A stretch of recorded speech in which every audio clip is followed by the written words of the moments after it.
Good morning to all of you. I am Mukta Pawar from Patna, currently working in Chanakya Institute of Polytechnic and Technology, Kolwar, Bhojpur. So here one more video of mine for you all, and today I am going to discuss about the barriers of communication. Okay, barriers of communication. This is your unit third topic, and this is very much important, very much because every year it comes in your exams every year. So questions from barriers of communication is very important, so I am going to discuss this. So first of all, I want to explain you the effective communication, that what is exactly the effective communication. Okay, so now we know that what is communication, what is types of communication, and how we talk, what is the process and all. But now we are talking about the effective communication. Okay, so there are huge difference between, there is huge difference between communication and effective communication. Communication is something like sender send some messages, receiver listens some messages, that is communication. But effective communication means that sender sends the messages and that message affect somebody. Okay, affect somebody. If the message comes from the sender and that affects the listener, okay, if that affects the listener, then it is called the effective communication. A communication in which there are some kind of effectiveness, or that message is a type of factual message kind, so that is called the effective communication. So now we know about the barriers. What is barriers? Barrier का मतलब होता है रुकावटें. Okay, तो communication करते time बहुत सारी रुकावटें आते हैं, बहुत सारी. There are lots of barriers, but हमें जो पढ़ना है, ओके, तो हमें जितनी बैरियर्स पढ़ना है वो है there are nine kinds of barriers पढ़ना है. Total 9 kinds of barriers. Let's start the name. So first of all, take out your notebooks and pens please, क्योंकि आप लोग नोट डाउन करोगे तो इससे आपको ही हेल्प होगा और ये मेरा इतना बोला हुआ फ़ायदा भी होगा. सो हमारा 9 बैरियर्स है, हम लोग इसके नेम को मैं आपको बताती हूँ. First, number 1, improper uses of communication. Improper uses of communication. Number 2, distraction. Number 3, prejudice and negativity. Number 4, cultural differences. Number 5, misunderstanding. Number 6, lack of staying focused.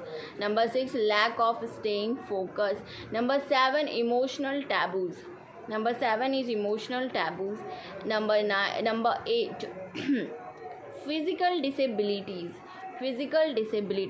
And the last one is difference in opinion. Okay, last one is difference in opinion. So let's just understand, students, one by one, that what is it in actual. Okay, number 1 is improper uses of language. Okay, if the sender is unable to focus, okay, अगर if the sender is unable to focus that what he wants to say, what he or she wants to explain the listener or the receiver, if he unable to focus, then the communication will never ever be effective, never ever be. Improper uses of language is one of the most common and the biggest barrier in the effective communications.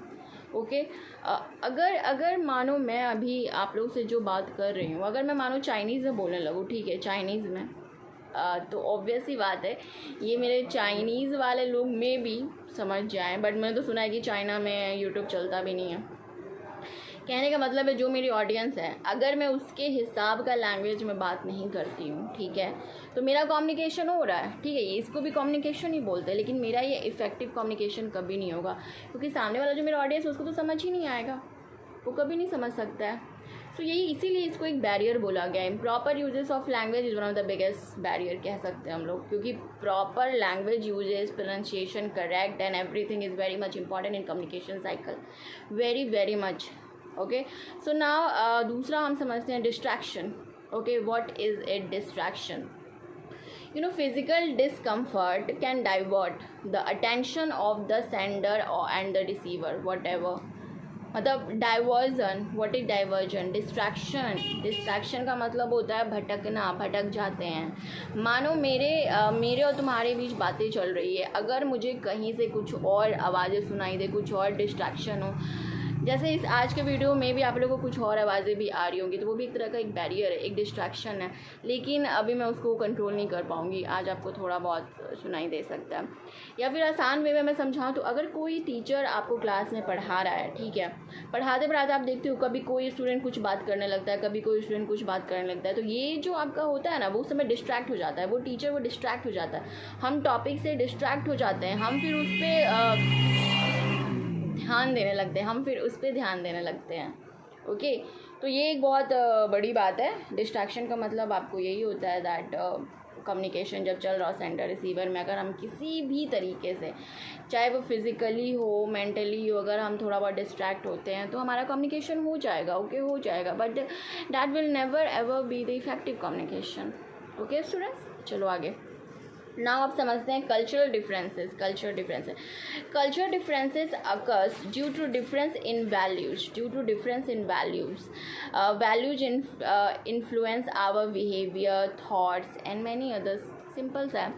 अगर culture difference रहेगा, culture difference समझ रहे हैं, मतलब कि for example जैसे we are North Indians. Okay, अचानक से किसी साउथ इंडियन से चले जाएं हम लोग, तो हमें वहाँ का कल्चर, वहाँ की लैंग्वेज, वहाँ की बहुत सारी चीज़ अलग है. मतलब इंडिया में ही मैं बता रही हूँ, अगर हम अचानक से फॉरेन भी चले जाते हैं, वहाँ का बिना कल्चर को जाने हुए, वहाँ का लैंग्वेज बिना समझे हुए अगर हम चले जाते हैं, तो वहाँ पे भी हमें बहुत तरह की दिक्कत होगी, बहुत ही ज़्यादा.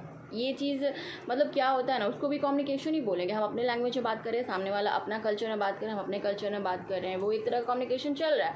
बट हमें पता है उस कम्युनिकेशन का कोई इफ़ेक्टिव कम्युनिकेशन है ही नहीं. वो ये तो बस ऐसे ही बातें चल रही है, कोई इफेक्ट थोड़े पड़ रहा है. ना वो सेंडर को इफेक्ट पड़ रहा है, ना वो रिसीवर को इफेक्ट पड़ रहा है. समझ रहे? कल्चर डिफरेंसेस इसलिए बैरियर बोला गया है. ना आगे बढ़ते हैं. मिसअंडरस्टैंडिंग की हिंदी होती है गलतफहमी. तो ये तो ऑब्वियसली दो इंसान जब बात करे और किसी तरह की मिसअंडरस्टैंडिंग होती है तो कम्युनिकेशन कहाँ हो पाता है? नहीं हो पाता है. ये एक तरह की रुकावट है, ये एक बैरियर है. ऑब्वियस सी बात है, मिसअंडरस्टैंडिंग एक तरह का रुकावट ही है. ओके, नाउ समझते हैं, अब आगे बढ़ते हैं. प्रिज्यूडिस एंड नेगेटिविटी. ओके, आप समझते हैं प्रिज्यूडिस एंड नेगेटिविटी इसको क्या बोलते हैं. तो स्टूडेंट्स, अगर मानो कोई इंसान बहुत ज़्यादा हमें नेगेटिव लगता हो, बहुत नेगेटिव, तो हमारा मन नहीं होता उससे बात करने के लिए. इरिटेशन होती है, उससे बात करने का मतलब मन नहीं होता है. चिढ़ मचती है, यार ये कितना नेगेटिव है. होता है ना, ऑफकोर्स होता है. मेरे साथ होता है, आपके साथ भी होता होगा, सबके साथ होता है. अगर हमें कोई इंसान की बातें अच्छी नहीं लगती हो, कोई इंसान हमें बहुत नेगेटिव लगता होगा, तो हम उससे नहीं ही बात करना चाहते हैं. उसी तरीके से अगर मानो कोई इंसान बहुत ज़्यादा धार्मिक हो और आप उतना ज़्यादा धार्मिक ना हो, तो उससे भी बात करने में इरिटेशन होता है. तो कम्युनिकेशन, इफ़ेक्टिव कम्युनिकेशन हमें यही बताता है कि अगर मानो कोई इंसान हद से ज़्यादा नेगेटिव है, कोई इंसान अगर हद से ज़्यादा पॉजिटिव है, तो हद से ज़्यादा कोई भी चीज़ होता है ना, तो वहाँ कम्युनिकेशन आप कर लोगे, चलो कम्युनिकेशन हो गया, लेकिन उस कम्युनिकेशन का कोई इफ़ेक्टिव मतलब कुछ ऐसा निकलेगा नहीं, कोई इफ़ेक्ट नहीं पड़ता है. क्योंकि हम तो पहले से ही मेंटालिटी बनाए हुए कि वो इंसान बहुत ज़्यादा धार्मिक है, वो इंसान बहुत ज़्यादा नेगेटिव है.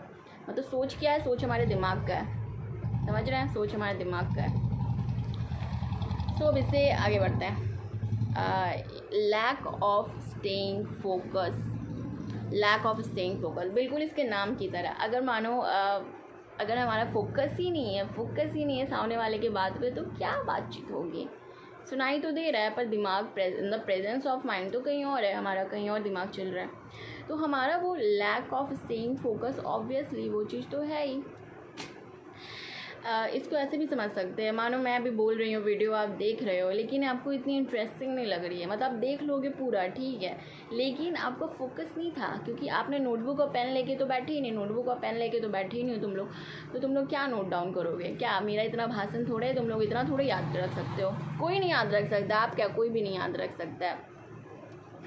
तो यही कहा गया है, अगर आपका फोकस ही नहीं है सामने वाले की बातों पे तो वो कम्युनिकेशन कभी भी इफ़ेक्टिव नहीं हो सकता। इसलिए इसको बोला गया है, ये हमारा बैरियर्स में आता है। ओके, तो आगे बढ़ते हैं। Emotional taboos. इमोशनल टैबूज़, पहले तो हम टैबूज़ का मतलब समझते हैं। टैबू मतलब पुराने ख्यालात, लेकिन हम बात करेंगे इमोशनल टैबूज़। ओके, मतलब पुराने ख्यालात विथ इमोशंस कह सकते हो। इसको ऐसे समझते हैं कि अगर मानो एक सेंडर इमोशनली डिस्टर्ब हो, sender, okay, if the sender is emotionally disturb the communication would never ever be effective, never ever be. और if the receiver is depressed और some kind of things happens in his her mind, then the communication will never ever be effective. अगर मानो sender या receiver कोई भी बहुत depressed है, बहुत परेशान है, बहुत फ्रस्ट्रेटेड है, तो क्या वो अपनी बात बोल पाएगा? क्या सोचो, क्या हम ही अपने ऊपर ही ले लेते हो? जैसे मैं हूँ सेंडर, अगर मानो मैं बहुत ज़्यादा भी इमोशनली बहुत डिस्टर्ब हूँ, बहुत ज़्यादा, तो क्या मैं अपनी बात समझा पाऊँगी किसी को? मैं किसी को नहीं समझा पाऊँगी, क्योंकि मैं खुद अभी बहुत डिस्टर्ब हूँ। अगर मैं खुद इतनी डिस्टर्ब हूँ तो मैं क्या तुम्हें सहारा दूँगी, मैं क्या तुम्हें समझाऊँगी, मैं क्या अपनी बात बोलूँगी? क्योंकि मैं तो अपने ही दिमाग और अपनी ही डिस्टर्बेंस से परेशान हो रखी हूँ। समझ रहे हैं? तो अगर मानो इमोशनल टैबूज उसी को बोलते हैं, अगर सेंडर या रिसीवर कोई भी अगर इमोशनली बहुत ज़्यादा डिस्टर्ब हो, डिस्ट्रेस्ड हो, किसी भी तरह की प्रॉब्लम्स हो उनके दिमाग में ऑलरेडी, तो कम्युनिकेशन हो जाएगा। कम्युनिकेशन क्या होता है? बातचीत करना। लेकिन वो कम्युनिकेशन का कुछ किसी भी तरह का इफ़ेक्टिव नहीं होने वाला वो कम्युनिकेशन। ओके स्टूडेंट्स, तो आगे बढ़ते हैं। Now physical disabilities, very easy. Physical disabilities बहुत आसान है। अगर मानो कोई इंसान, जैसे कि अभी तो हम देखो, हम लोग सुन रहे हैं, हम लोग बोल रहे हैं, हम लोग देख रहे हैं सब है, लेकिन अभी अचानक से अगर वो इंसान आ जाए जो देख नहीं सक रहा हो, जो बोल नहीं पा रहा हो, जो सुन नहीं पा रहा हो, तो हमारा कम्युनिकेशन उसके साथ प्रॉब्लम लाएगा। प्रॉब्लम तो होगा ना, बात करने में तो प्रॉब्लम होगी। आसानी से तो हम बात नहीं ना कर लेंगे, नहीं कर पाएंगे आसानी से बातचीत। अगर मानो बातचीत हो भी जाए लेकिन उसका इतना ज़्यादा इफ़ेक्ट नहीं पड़ने वाला है, क्योंकि हम अभी साइन लैंग्वेज नहीं जान रहे, हम उसकी लैंग्वेज नहीं समझ पा रहे हैं। तो अगर हम उसकी लैंग्वेज ही नहीं समझ पा रहे तो हमारा मतलब बात करने में दिक्कत तो आएगी। इसलिए इसको भी एक बैरियर बोला गया है, ये एक रुकावट है। इफ़ेक्टिव कम्युनिकेशन का ये एक रुकावट है। ध्यान देना, ये सारे रुकावटें जो मैं आपको बता रही हूँ बैरियर से इफ़ेक्टिव कम्युनिकेशन का। Okay, I am not talking about communication, I am talking about the effective communication. और there is huge difference between communication and effective communication. सबको एक साथ मिक्स मत करना। हाँ, मिक्स मत कर लेना कि कम्युनिकेशन और इफेक्टिव कम्युनिकेशन सेम है। तो अगर पूछे इफेक्टिव कम्युनिकेशन, लिख दिया कम्युनिकेशन। फिर अगर पूछ रहा है कि रिलेट करो बैरियर्स को इफेक्टिव कम्युनिकेशन, तो लिख दिया रिलेट करके कम्युनिकेशन के साथ। तो ये वाली गलती मत करना। ओके,